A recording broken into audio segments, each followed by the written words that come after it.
राजकीय सत्ता नेपालको सार्वभौम सत्ता र राजकीय सत्ता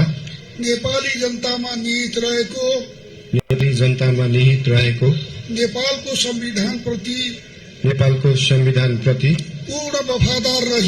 पूर्ण वफादार रही सत्यनिष्ठापूर्वक प्रतिज्ञा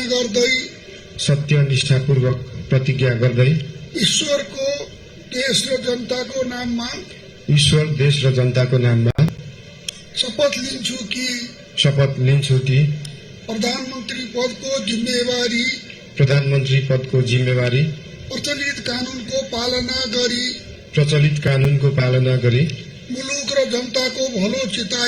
मुलुक र जनताको भलो चिताई कसैको डर नमानी पक्षपात नगरी पूर्वाग्रह वा खराब भावना नलिई ईमानदारीका साथ गर्नेछु र आफ्नो कर्तव्य पालनको सिलसिलामा आफूलाई जानकारीमा आएको कुरा म पदमा बहाल रहँदा वा नरहँदा जुनसुकै अवस्थामा पनि प्रचलित कानूनको पालना गर्दा बाहेक अरू अवस्थामा